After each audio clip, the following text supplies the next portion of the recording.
It is the floating voice of Simon Miller here, ready to tell you all about Gears Tactics, the turn-based strategy game that comes out tomorrow if you are watching this the day the video goes live. Now, first and foremost, yes, Microsoft did provide me with a code, just so you know, and secondly, I am also a massive Gears of War fan. So if you want to call me biased, I would say that's not fair. I didn't like Gears Judgment, but now you know. Also, in case you're new to the channel, I used to review games for a living, hence why these nuggets come along here and there. Right. Simply put, Gears Tactics is excellent. If you're just looking for one line to sum it up, it's that it does exactly what it says on the tin. Feeling very much like an XCOM, which is also very good by the way, the title was just a joke, I know, what a moron I am. You control a group of cogs who once again are trying to defeat the Locust Horde, and they are also trying to kick your ass. Rather than engage in third-person shooting joy though, now you've got that classic top-down view and you're controlling your team in turns. It means you have to be far more strategic in your thinking because you're always one wrong move away from screwing everything up. Unlike the main series, where often a quick roadie run and a chainsaw swipe could get you out of trouble, that is unlikely to help you here. It's a risk in many ways then, but given that Gears has been going for almost 20 years, which is terrifying by the way, the series had to switch things up at some point. Hence Tactics. If you had told me this was the direction for a spin-off, I would have slowly raised my eyebrow, but once you're into it, and if you can get on with the genre, I tell you it is excellent. You're always in charge of a melee battalion, usually between 2 and 4 characters,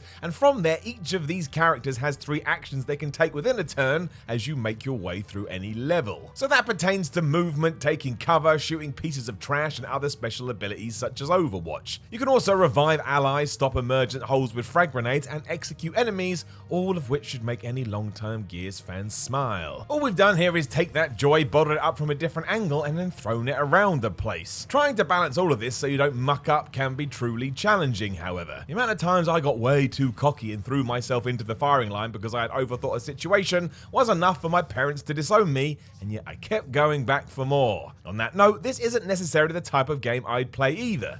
I'm a simple man, so getting given a gun and told to shoot things is usually enough, but as soon as I understood the rules and what I could and couldn't get away with, I was hooked. I mean, take the aforementioned Overwatch ability. Essentially a way to lay down covering fire as your other units try to flank or surprise the enemy. You can set up pockets of death if you're smart enough that crush your foes with ease. On the flip side, the Locusts can do this too, and forcing yourself into an accidental corner when you have 2 of them with this ability armed and ready means certain death. Throwing that reloading weapons also uses up an action point, and you have to have your brain turned on it every second. I would call it gory, messed up chess. As you make your way through too, you'll be able to unlock different classes and characters, all of which can be customized to suit your style. Maybe you want a couple of soldiers to have stim grenades for healing, and 2 more to have the usual explosive kind. Maybe you'll have another that focuses on close combat thanks to the NASA shotgun, which is still hilariously powerful by the way, and maybe you want to use that ever familiar skill tree to make one character a badass at cover fire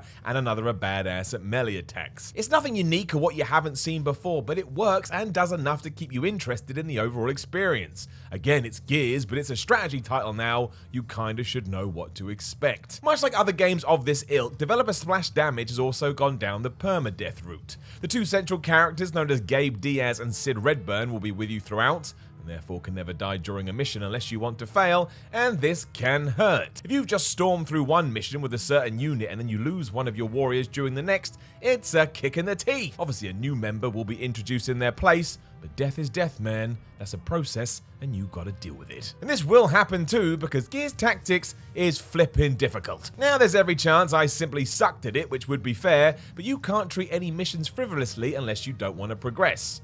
You don't want to progress, why exactly are you playing? That's weird. I'll tell you now that I'm yet to finish the campaign fully, but I'm a good 8 to 10 hours in, but I've been told you unlock a veteran mode when you do, and I can't even imagine what that's like. It means there's definitely some longevity here, as well as a bunch of side missions and the power to replay other missions with different modifiers switched on. But yes, we need to talk about it, there is no multiplayer. Personally, I didn't feel like I needed this, as facing the computer in this style was fine, but I get it. When has Gears not had an online arena to chop people's heads off? On top of that, the original back in 2006 was a treat in terms of co-op play, and that would definitely be the same here with someone else taking the reins of 1 or even 2 other characters. It's absolutely something that should be included in the future should this find the market everybody involved hopes it does, and if we ever got a Gears Tactics 2 with that, I think I would lose my damn mind. In terms of the story, well, you kind of already know the deal. Gears have always had a very specific way of telling its tales, and here is no different. Set before the first game, you do follow our man Gabe, who has to go on a secret mission with ominous old badass Sid to shoot the skull of a locust madman who is trying to breed more dangerous monsters for their horde. There's plenty of nonsense along the way to keep you invested, but it's kind of there if you want it, and just background noise if you don't. As someone who has always enjoyed the narratives, I got a kick out of it, especially the references to later years, such as the fact Gabe is the father of Kate, who we played as in Gears 5, but as each campaign mission serves as its own mini battleground or war zone, it's not a huge deal if you just want to focus on that instead. I mean, some missions can be finished within 10 minutes if you know what you're doing, whereas others can go on for ages as you try and crack the code. This is where the real stories will come out in the wash as well, because you can never predict what's going to happen. It's without doubt going to be different for each player every time around, and sharing that with friends is probably going to be more fun than the core fiction. Again though, if you've read the books and comics within the universe, this is just more fuel for the fire. So if you want to call it XCOM meets Gears of War, I guess that's fair to a point, but it's all the little extras you only get from the world that Marcus Phoenix created that will make you feel good inside. The way you slam into cover, which can also give you an in-game bonus, the fact it wants you to push forward to execute enemies, the addition of 3 action points so the game plays faster than its rivals. These have clearly been thought out to the nth degree, and once again it works. That's why the maps are open and not grid-based.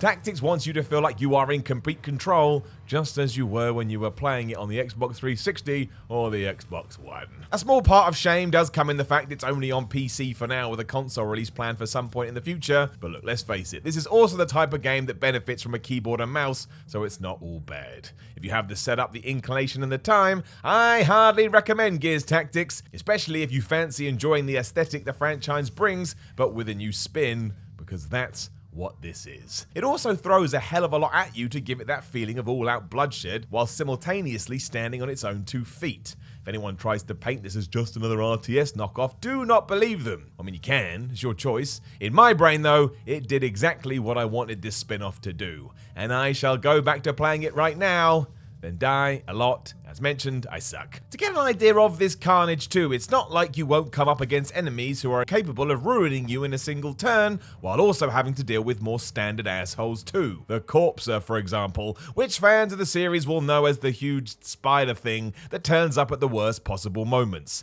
It's classic stuff, as you have to try and shoot its insides when they're exposed, but you can't just focus all your manpower on that. There's emergence holes appearing, and wretches being the little pieces of shibs that they are constantly, and man management is going to be your friend here. Who's on frag duty, who's on cleanup duty, and who's trying to deal with that huge monster that is super pissed off. If you haven't got your stuff together when the action ramps up to this degree, it'll be a case of returning to the menus and re-equipping as best you can. Upgrades are without doubt your friend. As a quick aside as well, as I have mentioned that, I saw no evidence of any kind of microtransactions here. Anything I wanted I had to track down within cases that are littered across each level, and that made things both satisfying and challenging. It's worth doing this too.